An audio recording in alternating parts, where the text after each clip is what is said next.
আমাৰ মাননীয় অধ্যক্ষ অসম বিধানসভা তেখেতক আমি স্মাৰক পত্ৰ দিবলৈ আহিছোঁ আমাৰ অতিৰিক্ত জিলা আয়ুক্ত বোকাজান মহকুমাৰ জৰিয়তে। যিহেতু আপোনালোকে সকলোৱে জানে, আপোনালোকে সকলোৱে গম পায় যে নিউজৰ যোগেদি যিহেতু আমাৰ অসম বিধানসভাৰ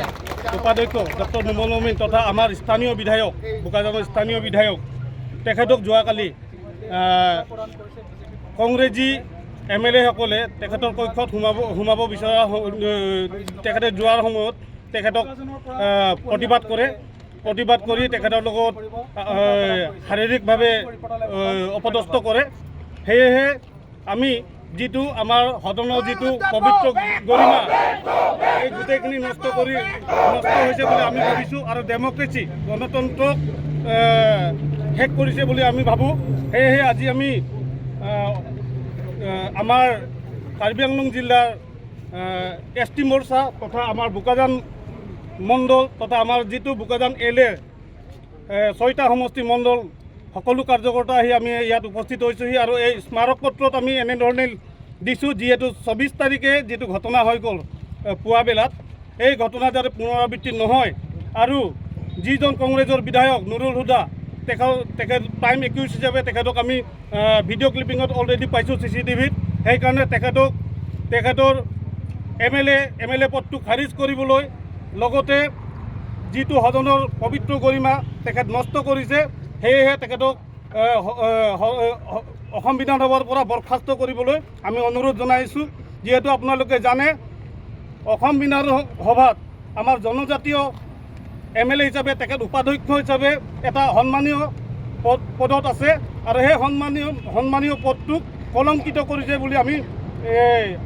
ভাবিছোঁ। সেয়েহে এই নুৰুল হুদা আৰু তেখেতৰ লগত থকা যিখিনি MLA গৈ কেনে তেখেতক অপদস্থ কৰিলে আৰু পবিত্ৰ সদনৰ গৰিমা নষ্ট কৰিলে সেয়েহে তেখেতসকলক লগতে নুৰুল হুদা প্ৰাইম একিউজ তেখেতৰ বিধায়ক পদটো খাৰিজ কৰিব লাগে আৰু লগতে তেখেতক বিধানসভাৰ পৰা বৰখাস্ত কৰিব লাগে বুলি আমি আজি স্মাৰক পত্ৰ আমাৰ অতিৰিক্ত উপায়ুক্তৰ জৰিয়তে আমি অসম বিধানসভাৰ অধ্যক্ষলৈ আমি প্ৰেৰণ কৰিবলৈ আজি দিবলৈ আমি আহিছোঁ। আমাৰ মাননীয় অধ্যক্ষ অসম বিধানসভা তেখেতক আমি স্মাৰক পত্ৰ দিবলৈ আহিছোঁ আমাৰ অতিৰিক্ত জিলা আয়ুক্ত বোকাজান মহকুমাৰ জৰিয়তে। যিহেতু আপোনালোকে সকলোৱে জানে, আপোনালোকে সকলোৱে গম পায় যে নিউজৰ যোগেদি যিহেতু আমাৰ অসম বিধানসভাৰ উপাধ্যক্ষ ডক্টৰ নুমল মমিন তথা আমাৰ স্থানীয় বিধায়ক বোকাজানৰ স্থানীয় বিধায়ক তেখেতক যোৱাকালি কংগ্ৰেছী MLA সকলে তেখেতৰ কক্ষত সোমাব বিচৰা তেখেতে যোৱাৰ সময়ত তেখেতক প্ৰতিবাদ কৰি তেখেতৰ লগত শাৰীৰিকভাৱে অপদস্থ কৰে। সেয়েহে আমি যিটো আমাৰ সদনৰ যিটো পবিত্ৰ গৰিমা এই গোটেইখিনি নষ্ট হৈছে বুলি আমি ভাবিছোঁ আৰু ডেমক্ৰেচি গণতন্ত্ৰক শেষ কৰিছে বুলি আমি ভাবোঁ। সেয়েহে আজি আমি আমাৰ কাৰ্বি আংলং জিলাৰ ST মৰ্চা তথা আমাৰ বোকাজান মণ্ডল তথা আমাৰ যিটো বোকাজান LA 6টা সমষ্টি মণ্ডল সকলো কাৰ্যকৰ্তা আহি আমি ইয়াত উপস্থিত হৈছোঁহি আৰু এই স্মাৰক পত্ৰত আমি এনেধৰণে দিছোঁ যিহেতু 24 তাৰিখে যিটো ঘটনা হৈ গ'ল পুৱা বেলাত এই ঘটনা যাতে পুনৰাবৃত্তি নহয় আৰু যিজন কংগ্ৰেছৰ বিধায়ক নুৰুল হুদা তেখেত প্ৰাইম একিউজ হিচাপে তেখেতক আমি ভিডিঅ' ক্লিপিঙত অলৰেডি পাইছোঁ CCTVত। সেইকাৰণে তেখেতৰ MLA পদটো খাৰিজ কৰিবলৈ লগতে যিটো সদনৰ পবিত্ৰ গৰিমা তেখেত নষ্ট কৰিছে সেয়েহে তেখেতক অসম বিধানসভাৰ পৰা বৰখাস্ত কৰিবলৈ আমি অনুৰোধ জনাইছোঁ। যিহেতু আপোনালোকে জানে অসম বিধানসভাত আমাৰ জনজাতীয় MLA হিচাপে তেখেত উপাধ্যক্ষ হিচাপে এটা সন্মানীয়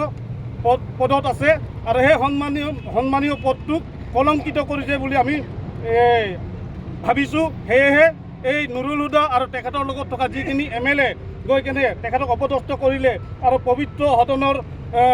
গৰিমা নষ্ট কৰিলে সেয়েহে তেখেতসকলক লগতে নুৰুল হুদা প্ৰাইম একিউজ তেখেতৰ বিধায়ক পদটো খাৰিজ কৰিব লাগে আৰু লগতে তেখেতক বিধানসভাৰ পৰা বৰখাস্ত কৰিব লাগে বুলি আমি আজি স্মাৰক পত্ৰ আমাৰ অতিৰিক্ত উপায়ুক্তৰ জৰিয়তে আমি অসম বিধানসভাৰ অধ্যক্ষলৈ আমি প্ৰেৰণ কৰিবলৈ আজি দিবলৈ আমি আহিছোঁ।